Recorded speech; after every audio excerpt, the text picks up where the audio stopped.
दिलेला आहे आणि येत्या 2 दिवसात म्हणजे जे स्पर्धक आहेत ते उत्तरोत्तर वाढणार आहे आणि अशा स्पर्धा पुढच्या वर्षी सुद्धा याच्यापेक्षा जास्त मोठ्या प्रमाणात आम्ही घेऊ अशी मला आशा वाटते. पुणे शहर विकासविषयी आयुक्तांना निवेदन. आबा बागुल. सध्या पुण्याच्या विकासासाठी अनेक योजना राबवल्या जात आहेत. त्यामध्ये पुण्याच्या विकासासाठी उत्पन्न वाढीची साधने पुढील प्रमाणे: जगचे खासगीकरण करणे, एका वेळेस कर भरणे, जाहिरातीची लिलाव पद्धत करणे, डेव्हलपमेंट TDR राबवणे. पुण्यात 600 ते 800 रस्त्यांचा विकास होणे बाकी आहे. 1 किलोमीटर रस्ता करण्यासाठी 12 करोड रुपये खर्च केले जातात. 600 ते 700 किलोमीटर रस्ते तयार करायला 8,000 करोड रुपये लागतील. 600 ते 700 किलोमीटर रस्त्यांचा विकास झाला तर देशाचा विकास होईल व वाहतूक प्रश्न सुटतील. हा एवढा खर्च येतोय.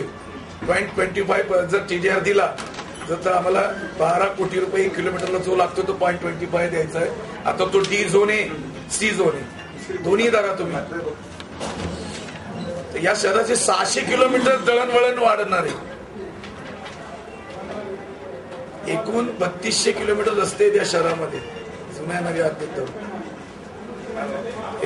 हे करणं 600 किलोमीटर जर वाढलं तर मला वाटतं खूप या शहराचा डेव्हलपमेंट भाग जो आहे तो मार्गी लागेल असं वाटतंय. आणि हे कायद्यामध्ये प्रोव्हिजन आहे. मुंबईला महानगरपालिकेत चालू आहे. मुंबई महानगरपालिकेत आता चालू आहे पूर्णपणे. त्यांनी आज नाही चालू केले, 4 वर्ष 5 वर्षांनी चालू केली. आपणच का पुणे मागं पडतोय ते कळत नाही. कुठल्याही गोष्टीला आपण आता माझी प्रेसला नम्र विनंती आहे की आपण याला पॉझिटिव्ह थिंकिंगने उचलून पुण्यामध्ये आम्ही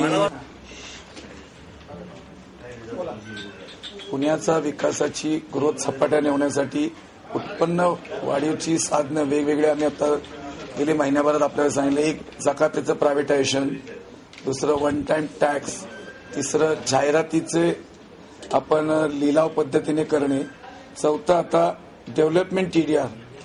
हा डेव्हलपमेंट TDR 1991 साली MRTP ऍक्ट 126 N246 या खाली आपल्याला डेव्हलपमेंट TDR कायद्याने देता येतो की पुणे शहरामध्ये आता अनेक रस्ते डेव्हलपमेंट व्हायचे बाकी आहेत. जवळजवळ 600 ते 800 किलोमीटर रस्ते अजून डेव्हलप व्हायचे. त्याला जर डेव्हलप TDR जर लागू केला तर मला वाटतं हे रस्ते झपाट्याने या शहरामध्ये होतील.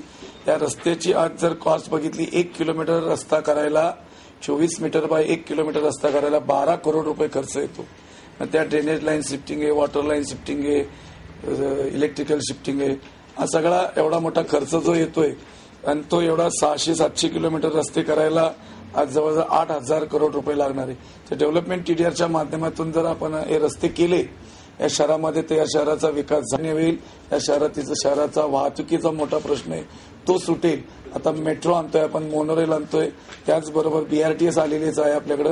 आणि जर 600 किलोमीटर लिंकिंग रोड झाले तर हा शहराचा विकास झपाटवण्यासाठी आयुक्तांना आम्ही आता एक लेखी पत्र दिलेलं आहे आणि याच्याद्वारे आयुक्ताला डेव्हलपमेंट TDR जनरेट करावा. आणि हा डेव्हलपमेंट TDR जर जनरेट झाला तर या शहरातले TDRचे भाव जे गगनाला भिडले ते देखील कमी होतील आणि सर्वसामान्य नागरिकांना हा TDR जर मिळाला तर घरं पण देखील स्वस्त होण्यात मदत होईल. या सगळ्या गोष्टीचा विचार करून आम्ही अशी योजना मांडलेली आहे. तर माझी मीडियाला पण विनंती राहील की आपणही याचा भर लोकप्रतिनिधी, नागरिक आणि प्रशासन या तिघांनाही देऊन आपण ही योजना ज्या आहेत त्या मार्गी लावाव्यात. कारण आपला देखील तेवढाच रोल आहे. पुणेकरांनाही माझी विनंती आहे की ही योजना आवडली असेल तर आपणही त्यांना आणि लोकप्रतिनिधींना आवाहन करून ही योजना मार्गी लावावी. वाहतूक कॅमेरे चालवण्याची जबाबदारी पोलिसांकडेच द्या. सर्वसाधारण सभेत सर्वपक्षीय सदस्यांची मागणी. शहरातील वाहतुकीला शिस्त लावण्यासाठी आणि वाहतुकीचे नियम मोडणाऱ्यावर कारवाई करण्यासाठी महानगरपालिकेने शहरातील 52 चौकांमध्ये कॅमेरे बसवले आहेत. हे कॅमेरे बसून वर्ष होत आले तरी ते धूळ खात पडले आहेत. सर्वसाधारण सभेच्या सुरुवातीला या प्रकरणावरून मनसेच्या नगरसेवकांनी आंदोलन केले. त्यावरूनही सभागृहात या प्रस्तावावर सुमारे तासभर चर्चा झाली. हे बसवण्यात आलेले अनेक कॅमेरे बंद आहेत. या कॅमेऱ्यांनी वाहतुकीचे नियम तोडणाऱ्यांची छायाचित्रे काढली आहेत. त्यांच्यावर आजपर्यंत काय कारवाई केली? वेळेत योजना पूर्ण केली नाही तर ज्या कंपनीला काम देण्यात आले आहे त्यांच्याकडून करारनाम्यातील अटीप्रमाणे दंड वसूल का केला नाही असे प्रश्न नगरसेवक वसंत मोरे, किशोर शिंदे, दिलीप उंबरकर, बाबू वगळकर, दिलीप बराटे, रवींद्र धंगेकर यांनी उपस्थित केले. त्यावर वाहतूक नियोजक श्रीनिवास बोनाला यांनी योजनेची माहिती दिली, परंतु त्यांच्या खुलाशाने नगरसेवकाचे समाधान झाले नाही.